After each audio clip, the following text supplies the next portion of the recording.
મારું નામ અંજલિ છે. હું 20 વર્ષની છું. આજની વાર્તામાં તમે સાંભળશો કે કેવી રીતે અમારા ઘરના નોકરે મને અને મારી માતાને ખુશ કરી દીધા હતા. હું દિલ્હીના પોશ વિસ્તારમાં રહું છું. અમારું કુટુંબ 4 લોકોનું છે. હું, મારી માતા, મારા પિતા અને મારી નાની બહેન આયુષી. માનું નામ રીતુ છે, જે 40 વર્ષની લેડી છે. પપ્પા ધંધામાં એટલા વ્યસ્ત છે કે તેમની પાસે પરિવાર માટે સમય નથી. મારી માતાએ હંમેશા અમારા માટે બધું બરાબર કરવાનો પ્રયાસ કર્યો છે, પરંતુ તેમના ચહેરા પરનું સ્મિત ધીમે ધીમે ઓછું થઈ રહ્યું હતું. થોડા મહિના પહેલાં જ અમારા ઘરે રોહિત નામનો નવો નોકર આવ્યો હતો. તે 27 થી 28 વર્ષનો હશે, પરંતુ તે મહેનતુ અને પ્રામાણિક હતો. તેની આંખોમાં એક વિચિત્ર ઊંડાઈ છે, જે અજાણતા દરેકને આકર્ષે છે. શરૂઆતમાં તે ઘરના કામમાં વ્યસ્ત હતો, પરંતુ ધીમે ધીમે તેણે અને મારી માતાએ વાતો કરવાનું શરૂ કર્યું. મને લાગ્યું કે આ સામાન્ય છે. માતાને વાત કરવા માટે કોઈની જરૂર છે. પણ એક દિવસ મેં રસોડામાં મમ્મી અને રોહિતને હસતા જોયા, મજાક કરતા જોયા. મેં મારી માતાનું એ હાસ્ય ઘણા વર્ષો પછી સાંભળ્યું હતું. આ જોઈને મારા મનમાં એક વિચિત્ર પ્રશ્ન થયો કે માં ખુશ છે, અને આ ખુશીનું કારણ શું રોહિત છે? તે સાંજ મારા માટે ખૂબ જ અસામાન્ય હતી. માનો હસતો ચહેરો અને રોહિતનું સ્મિત મારા મનમાં પ્રશ્નોની લહેર છોડી દેતી હતી. હું ફક્ત આ વિશે વિચારતી હતી કે માએ મને બોલાવી. અંજલિ, આવ, મેં તારા માટે ચા બનાવી છે. મેં મારો ચાનો કપ પકડ્યો અને જોયું કે માં પહેલાં કરતાં વધુ ખુશ અને સ્વસ્થ દેખાઈ રહી હતી. હું તેની બદલાયેલ વર્તન પાછળનું કારણ સમજવાનો પ્રયાસ કરી રહી હતી. થોડા દિવસો પછી ફરી બીજું કંઈક થયું. હું મારા અભ્યાસ માટે મારા રૂમમાં બેઠી હતી. અચાનક મેં બાલ્કનીમાંથી મારી માતાને જોયા, રોહિત સાથે વાત કરતા જોયા. તે કહેતી હતી, રોહિત, તમે અહીં કામ કર્યા પછી તે મારા માટે જે કર્યું છે તે મારા માટે બીજું કંઈ કરી શક્યું નથી. માના અવાજમાં એક અલગ જ આત્મીયતા હતી. મને પણ તમારી સાથે વાત કરવાની મજા આવે છે મેડમ સાહેબા, રોહિત ધીમેથી જવાબ આપ્યો, અને તેમના શબ્દો મારા કાનમાં ગૂંજતા રહ્યા. શું હું જે વિચારતી હતી તે સાચું છે? શું મા અને રોહિત વચ્ચે કોઈ ખાસ સંબંધ વિકસી રહ્યો છે? બીજા દિવસે જ્યારે રોહિત મારો રૂમ સાફ કરવા આવ્યો, ત્યારે મેં જોયું કે જ્યારે તે મા તરફ જોતો ત્યારે તેની આંખો પણ બદલાઈ જતી હતી. એમાં એક અલગ જ હૂંફ હતી. આ બધી બાબતોને લીધે મને એક વિચિત્ર અસ્વસ્થતાનો અનુભવ થવા લાગ્યો. માત્ર માતાની જ વાત ન હતી, પરંતુ મારું હૃદય પણ દુખવા લાગ્યું હતું. રોહિત અને માતાના સંબંધનું સત્ય મારી સામે ખુલવાનું હતું. કદાચ આ દરમિયાન હું પોતે પણ મારા હૃદયની નજીક કંઈક અનુભવા જઈ રહી હતી, જેની મને કલ્પના પણ ન હતી. અમારા ઘરના જીવનમાં એક અલગ જ વાતાવરણ આવવા લાગ્યું હતું. માં હવે પહેલાં જેવી થાકેલી અને સુમસાન દેખાતી ન હતી. હવે તે રોહિત સાથે વાતો કરતી અને ક્યારેક હળવી મજાક પણ કરતી. એક વખત માં અને રોહિત બગીચામાં વાતો કરી રહ્યા હતા. હું બાલ્કનીમાં બેઠી હતી, પણ તેણે જે કહ્યું તે મારા કાન સુધી પહોંચતું હતું.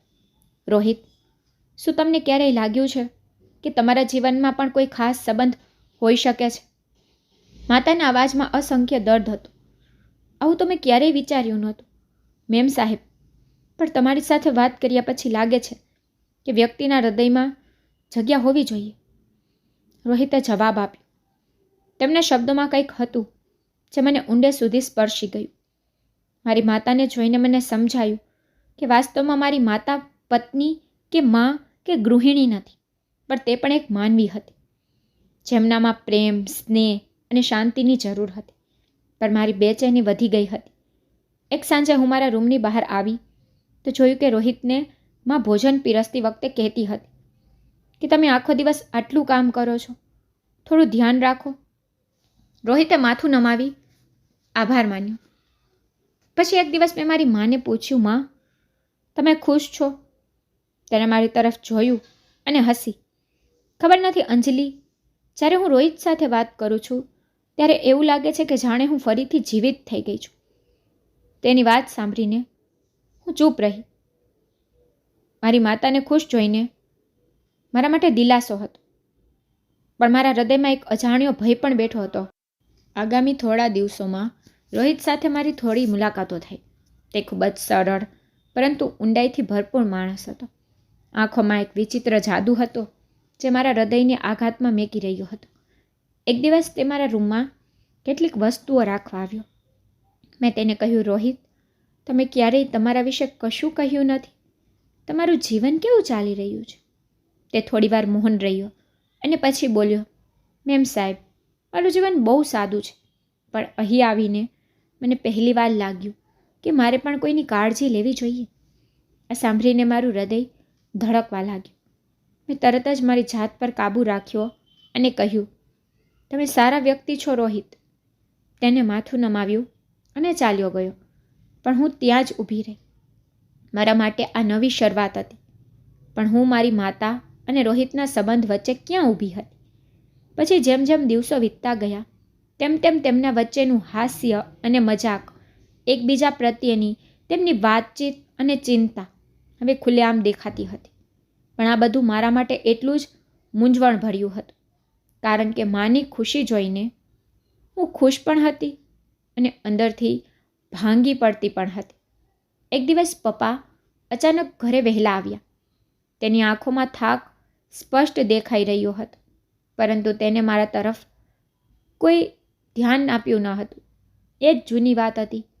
પિતા માટે મા અને પરિવાર માત્ર એક જવાબદારી હતી. માએ કંઈ પણ બોલ્યા વિના શાંતિથી તેના માટે ચા તૈયાર કરી અને તેના રૂમમાં ચાલ્યા ગયા. હું મારી માતાની પાછળ ગઈ અને ધીમેથી પૂછ્યું, માં, તમે પાપાને કંઈ કહેતા કેમ નથી? તમે આટલું સહન કેમ કરો છો? માએ આંખોમાં આંસુ સાથે મારી સામે જોયું. અંજલિ, દરેક સંબંધ સંપૂર્ણ નથી હોતો. મેં મારા જીવનમાં ઘણું સહન કર્યું છે, પણ હવે મને કોઈના તરફથી સાંત્વના મળી રહી છે. શું આ ખોટું છે? તેમનો આ પ્રશ્ન મને ચોંકાવવા માટે ઘણો હતો. માતાનું પોતાના માટે સુખ શોધવું શું ખોટું હતું?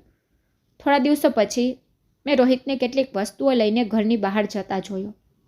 મને લાગ્યું કે કદાચ તે બજારમાં જઈ રહ્યો છે, પણ તરત જ મેં તેને એક મહિલા સાથે વાત કરતા જોયો અને ઈર્ષાનું મોજું મારા મનમાં દોડ્યું. મેં મારી જાતને સમજાવવાનો પ્રયત્ન કર્યો કે આ બધો ભ્રમ છે, પરંતુ જ્યારે તે પાછો આવ્યો ત્યારે હું મારી જાતને રોકી શકી નહીં. રોહિત, તું કોની સાથે વાત કરતો હતો? મેં અચાનક પૂછ્યું. પણ પછી તેને હસીને કહ્યું, મેમ સાહેબ, તે મારી બહેન છે. મારી થોડી મદદની જરૂર હતી, તેથી હું તેને મળવા ગયો હતો. પછી મેં રાહતનો શ્વાસ લીધો, પણ મારા પ્રશ્ન પૂછવાથી જ મારી અસ્વસ્થતા પ્રગટ થઈ ગઈ હતી. તે રાતે મારા રૂમમાં આવી. તેણે મારી આંખોમાં જોયું અને કહ્યું, હું તને કંઈક પૂછું અંજલિ? હા માં. તને રોહિત ગમે છે? તેના સીધા સવાલોથી હું સતબત થઈ ગઈ. મને શું કહેવું તે ખબર ન હતી. હું ખોટું બોલી શકતી ન હતી અને ના સાચું, તેથી કહ્યું, કદાચ. તો માએ કહ્યું, હું તારી માં છું, તેથી જ હું ઈચ્છું છું કે તમે જે પણ કરો તે સમજી વિચારીને કરો. પરંતુ હું તમને એ પણ જણાવવા માંગુ છું કે આ મારા માટે કેટલું મુશ્કેલ છે. તેના શબ્દોમાં એક વિચિત્ર પીડા હતી. મને લાગ્યું તે માત્ર મારા હૃદયની લડાઈ ન હતી, મારી માતા માટે પણ એટલું જ મુશ્કેલ હતું. બીજા દિવસે રોહિત મારી પાસે આવ્યો અને કહ્યું, મેમ સાહેબ, મારે તમને કંઈક કહેવું છે. મેં કહ્યું, બોલો. તેને કહ્યું, મારા જીવનમાં આવું ક્યારેય લાગ્યું નથી. તમારા પરિવારે મને જે આદર અને પ્રેમ આપ્યો છે તે અમૂલ્ય છે, પણ હવે મને લાગે છે કે મારે અહીંથી ચાલ્યા જવું જોઈએ. તેણે જે કહ્યું તે સાંભળીને હું ચોંકી ગઈ. મેં ધીમા ધીમા સ્વરમાં પૂછ્યું, કેમ? તો તેને કહ્યું, કારણ કે હું નથી ઈચ્છતો કે મારા કારણે તમારા ઘરમાં કોઈ તકલીફ પડે. આ સાંભળીને હું રડી પડી. મારી આંખોના આંસુ મારી માતાની આંખોના આંસુ સાથે ભરી ગયા. તે ત્યાં આવી ગઈ હતી. એ રાત્રે મને ઊંઘ ન આવી. મારા મનમાં રોહિતના શબ્દો વારંવાર ગૂંજતા હતા. શું તે જવાનો હતો? અને જો તે ગયો તો માનું શું થશે? અને મારું? આ પ્રશ્ન મને તોડી રહ્યો હતો. સવાર પડતાં જ મેં મારી માતા સાથે વાત કરવાનું નક્કી કર્યું. હું તેને રસોડામાં એકલી મળી અને તેને મેં કહ્યું, માં, જો રોહિત જશે તો તમે શું કરશો? મેં મારી સામે જોયું. તેની આંખોમાં ભય અને મૂંઝવણ હતી. ખબર નથી અંજલિ, હું રોહિત વિના બસ એટલું જ જાણું છું કે આ ઘર ફરી એ ઠંડી દિવાલોવાળું મકાન બની જશે. તેના શબ્દો મારા હૃદયને સ્પર્શી ગયા અને મને પહેલીવાર અહેસાસ થયો કે માં કેટલી એકલી હતી અને તેની ખુશી ગુમાવવાથી કેટલી ડરતી હતી. બપોરે રોહિત મારા રૂમમાં આવ્યો. તેની આંખોમાં એક વિચિત્ર ઊંડાણ હતું. તેણે કહ્યું, મેમ સાહેબ, મેં તેના વિશે વિચાર્યું છે. હું ગઈકાલે ચાલ્યો જઈશ. મારા હૃદયે એક ધબકારો છોડ્યો. કેમ અહીંથી જવું છે? તેને કહ્યું, અહીં બધું સારું છે, પણ હું નથી ઈચ્છતો કે મારા કારણે તમારા પરિવારમાં કોઈ તણાવ રહે. તેની વાતમાં પ્રામાણિકતા હતી, પરંતુ મારા હૃદયે તે સ્વીકાર્યું નહીં. રોહિત, શું તમે ક્યારેય મારી માતા વિશે વિચાર્યું છે? તે તમારા વિના શું કરશે? તે મારી તરફ વળ્યો. એવું લાગતું હતું કે આ પ્રશ્ન તેના માટે નવો હતો. હું તેમનું સન્માન કરું છું, પરંતુ આ સમાજમાં અમારા સંબંધોને યોગ્ય ગણવામાં આવશે નહીં. આ પહેલી વાર હતો જેણે તેણે મા અને તેના સંબંધો વિશે ખુલીને વાત કરી હતી. તે સાંજે મેં મારી માને સીધી જ વાત કરી કે જો રોહિત ચાલ્યો જશે તો શું તું ખુશ રહીશ? માએ થોડીવાર વિચાર્યું અને કહ્યું, ના અંજલિ, પણ કદાચ આ સાચું છે. તારા પપ્પા, સમાજ, દરેકની નજરમાં આ ખોટું છે. પણ માં, તમારી ખુશીનું શું? તમારી લાગણીઓને કંઈ ફરક નથી પડતો? માએ ઊંડો શ્વાસ લીધો અને કહ્યું કે તે મહત્ત્વનું છે, પરંતુ હું મારા પરિવારના સન્માન માટે મારું હૃદયનું બલિદાન આપી શકું છું. તે રાતે મને સમજાયું કે હું પણ રોહિત માટે કંઈક અનુભવવા લાગી હતી, પણ એ પ્રેમ ન હતો, પણ કદાચ એવું જ કંઈક હતું જેને હું અવગણી શકી નહીં. સવાર પડતા જ મેં મમ્મીને કહ્યું, માં, આપણે રોહિત સાથે વાત કરવી જોઈએ. આ અંગે આપણે સાથે મળીને નિર્ણય લેવાનો છે. મેં રોહિતને બોલાવ્યો. માં અને હું તેની સામે બેસી ગયા અને મેં શરૂઆત કરી.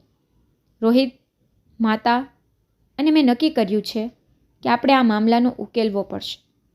તમે આ ઘરનો ભાગ છો અને અમે તમને ગુમાવવા નથી માંગતા. રોહિતે માથું નમાવ્યું. પણ હું નથી ઈચ્છતો કે મારા કારણે તમારા પર મુશ્કેલી આવે. માએ કહ્યું, રોહિત, તમે મને એવી શાંતિ આપી છે જે મને વર્ષોથી મળી નથી. પરંતુ જો તમને લાગતું હોય કે તમારું જવું યોગ્ય છે તો હું તમને કંઈ કહીશ નહીં. આ સાંભળીને રોહિત થોડીવાર ચૂપ રહ્યું.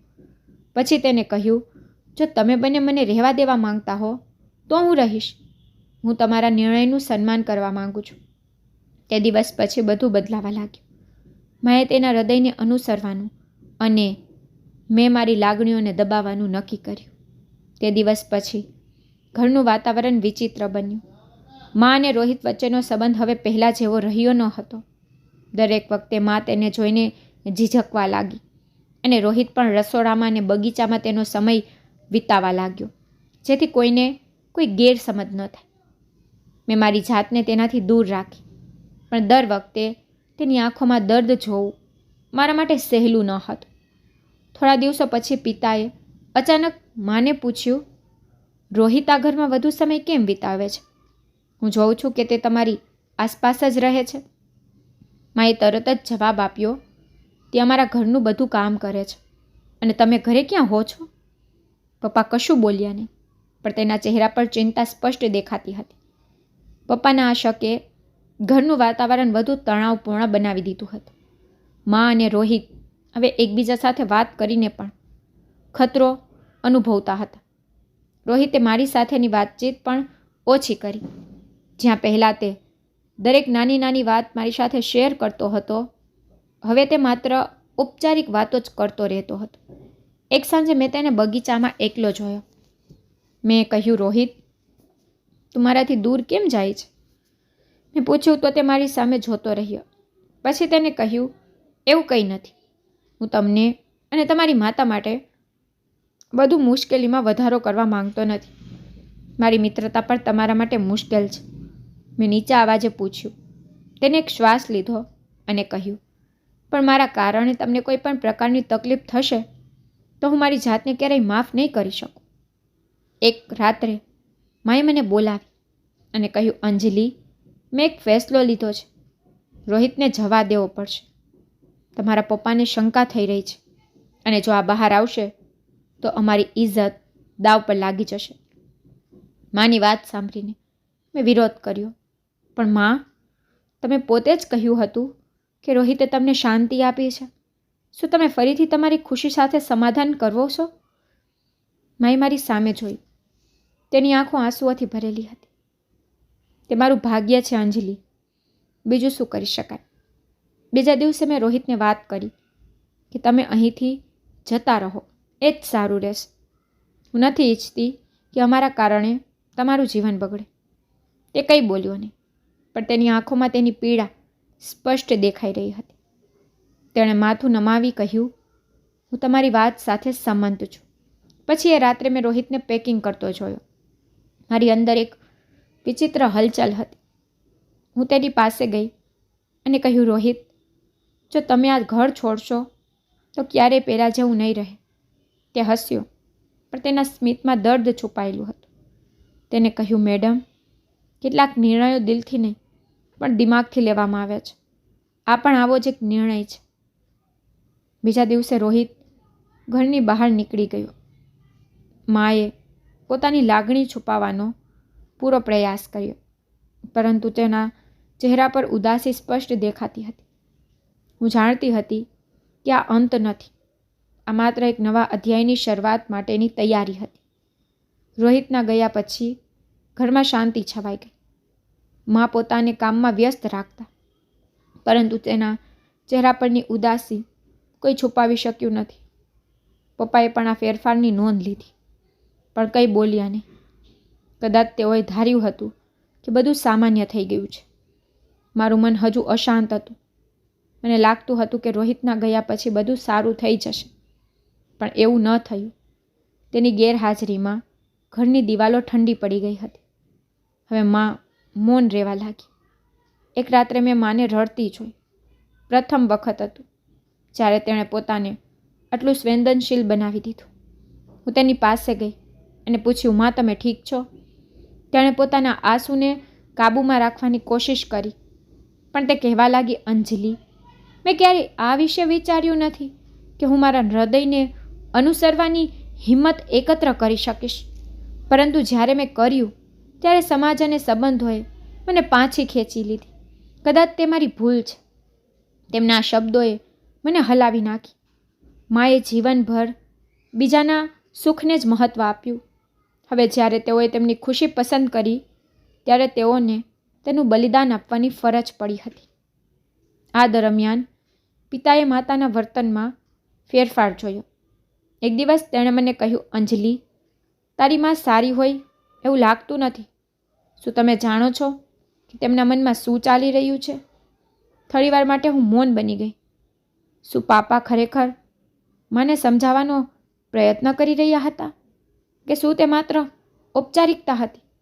મેં કહ્યું, પપ્પા, કદાચ મમ્મીને તમારી જરૂર છે. તમે લાંબા સમયથી તેની સાથે દિલથી વાત કરી નથી. કદાચ આ યોગ્ય સમય છે. મેં તેને કહ્યું. પપ્પાએ મારી વાતને ગંભીરતાથી લીધી. પછી તે રાતે પપ્પાએ તેની સાથે વાતચીત કરી. એ વાતચીત પછી માના ચહેરા પર થોડી રાહત દેખાતી હતી. આ સમગ્ર ઘટના વચ્ચે મને લાગ્યું, રોહિત વિના માની જિંદગી અધૂરી છે. તેથી એક દિવસ મેં મારી માતાને સીધું જ પૂછ્યું, જો રોહિત પાછો આવવા માંગે છે તો તમે તેને સ્વીકારશો? માએ કહ્યું, અંજલિ, આ શક્ય નથી. મેં કહ્યું, કેમ માં? જો તે આપણા જીવનમાં ખુશી લાવી શકે છે તો સમાજની ચિંતા કેમ? માએ ઊંડો શ્વાસ લીધો અને કહ્યું, કારણ કે તે મારા જીવનની વાત નથી. આ તમારા પિતા, તમે અને અમારા સમગ્ર પરિવારની વાત છે. માના આ શબ્દોએ મને વિચારવા મજબૂર કરી દીધી. શું ખરેખર આપણને આપણા સુખ કે આપણા જીવન માટે સમાજના બંધનો તોડવાનો અધિકાર નથી? પણ મેં નક્કી કર્યું કે હું રોહિતને શોધીશ. રોહિતના ગયા પછી મારું જીવન જાણે થંભી ગયું હતું. મને સમજાયું કે આ ખાલીપણું રોહિતના કારણે ન હતું. આ સત્યની અસર હતી જેને અમે બધા અવગણી રહ્યા હતા. માએ પોતાના પ્રેમનું બલિદાન આપ્યું હતું, પણ શું એ બલિદાન કોઈને ખુશ કરશે? મેં નક્કી કર્યું કે રોહિતને શોધવાની છું. તેને કેવું જરૂરી હતું કે તેની ગેરહાજરીએ અમારું જીવન અઘરું બનાવી દીધું છે. મેં મારી માતાને મારા નિર્ણય વિશે જણાવ્યું કે મારે રોહિત સાથે વાત કરવી છે. આપણે સત્યનો સામનો કરવો પડશે. માએ મારી સામે જોયું તો તેમના આંખોમાં મૂંઝવણ અને ચિંતા હતી. અંજલિ, આ બધું એટલું સરળ નથી. તારા પપ્પાને ખબર પડી જાય તો એ સારું નહીં રહે. મેં કહ્યું, માં, જો આપણે આપણી ખુશી માટે ઊભા નહીં રહીએ તો જીવનભર પસ્તાવા સિવાય બીજું કશું જ નહીં રહે. ઘણા દિવસોની શોધખોળ પછી મને એક નાનકડા ગામમાં રોહિત મળ્યો. હવે તે તેના એક સંબંધીઓ સાથે કામ કરતો હતો. મને જોઈને તે આશ્ચર્યચકિત થઈ ગયો. અંજલિજી, તમે અહીં? આશ્ચર્ય સાથે તેને પૂછ્યું. મેં મારી લાગણીઓ પર કાબૂ રાખ્યો અને કહ્યું કે હા, રોહિત, તમારા વિના બધું અઘરું છે. માં અને હું. તેને ઊંડો શ્વાસ લીધો અને કહ્યું, મેમ સાહેબ, તમારું જીવન સરળ બને તે માટે તો મેં આ ઘર છોડ્યું. પાછા જવાનો તો પ્રશ્ન જ નથી. પરંતુ મેં કહ્યું, તમે વિચારો, તમારા વિના અમારું જીવન સરળ છે. મેં તેને પૂછ્યું તો તેને આંખો ભીની થઈ ગઈ. હું તમારી માને પ્રેમ કરું છું, પરંતુ આ સંબંધ આ સમાજમાં સ્વીકાર્ય નથી અને હું તમારા પરિવારની ખુશીને બરબાદ કરવા માંગતો નથી. હું રોહિતને લાવવા માટે સમજાવવામાં સફળ રહી. તે અમારા ઘરે પાછો આવ્યો, પરંતુ આ વખતે તે આત્મવિશ્વાસથી ભરપૂર હતો. માએ તેમને જોઈને તેની ભાવના છુપાવવાની ઘણી કોશિશ કરી, પણ તેની આંખોએ બધું કહી દીધું. પપ્પા પણ ઘરે હતા. રોહિતને જોઈને તેણે કડકાઈથી પૂછ્યું, આ વખતે તમે અહીં કેમ આવ્યા છો? રોહિતજીએ કહ્યું, હું મારા વિચારો વ્યક્ત કરવા આવ્યો છું. તેણે મારા પિતા સમક્ષ પોતાનો પક્ષ રજૂ કર્યો. ઘરમાં મૌન હતું. પપ્પા કંઈ બોલ્યા નહીં, પણ ગુસ્સા અને અપમાનથી તેમનો ચહેરો લાલ થઈ ગયો. થોડીવાર મૌન રહ્યા પછી પપ્પાએ ઊંડો શ્વાસ લીધો. પછી કહ્યું, મેં આખી જિંદગી મારા પરિવાર માટે કામ કર્યું. મેં ક્યારેય વિચાર્યું ન હતું કે તારી માતા તેની ખુશી માટે આટલી મોટી વાત કરશે. પરંતુ જો તેનો પ્રેમ સાચો હશે તો હું તેનો નિર્ણય સ્વીકારીશ. પપ્પાના આ શબ્દોએ બધાને ચોંકાવી દીધા. માતાની આંખમાંથી આંસુ વહેવા લાગ્યા. મેં હંમેશા તમારી સાથે રહેવાનો પ્રયત્ન કર્યો, પણ હવે હું સમજું છું કે જ્યારે વ્યક્તિ તેના હૃદયની વાત સાંભળે ત્યારે જ સુખ પ્રાપ્ત કરી શકાય છે. જો તારી ખુશી રોહિત સાથે છે તો હું સ્વીકારું છું. પપ્પાએ કહ્યું. માં અને રોહિતે પોતાનું જીવન નવેસરથી શરૂ કરવાનું નક્કી કર્યું. હું પણ સમજી ગઈ કે પ્રેમ અને પરિવાર બંને એકસાથે સંભાળવું સહેલું નથી, પણ જો ઈરાદા સાચા હોય તો કોઈ મુશ્કેલી અસંભવ નથી. અને માં અને રોહિત નવેસરથી જીવન જીવવા લાગ્યા. તેમનો પ્રેમ હવે છુપાયેલો ન રહ્યો અને પિતાએ પણ આ બદલાવ સ્વીકારી લીધો. આ સમગ્ર વાતે મને ઊંડો પાઠ પણ શીખવ્યો. મને લાગ્યું જીવનમાં તમારી ખુશી અને સત્ય માટે ઊભા રહેવું કેટલું મહત્ત્વનું છે. થોડા મહિના પછી માં અને રોહિત એક નાના શહેરમાં સ્થાયી થયા. તેમનો સંબંધ હવે સમાજના પ્રવાહની બહાર હતો. પપ્પા પણ તેમના જીવનમાં માતાનું સ્થાન સંભાળી રાખ્યું હતું અને મેં મારા જીવનનો માર્ગ જાતે જ પસંદ કર્યો. મેં મારો અભ્યાસ પૂરો કર્યો અને સ્વતંત્ર બની અને મારા સપનાઓ જીવવા લાગી. માની હિંમત મારા માટે હંમેશા પ્રેરણા બની રહેશે. આપણે બધા શીખ્યા કે પ્રેમ કરવા માટે હિંમતની જરૂર હોય છે અને જો દિલ સાચા હોય તો દરેક સંબંધ તેના મુકામ સુધી પહોંચી શકે છે. તો જો તમને મારી સ્ટોરી પસંદ આવી હોય તો લાઈક, શેર, સબસ્ક્રાઈબ જરૂરથી કરજો અને કોમેન્ટમાં મને જરૂરથી કહેજો કે તમને મારી સ્ટોરી કેવી લાગી છે. Thank you.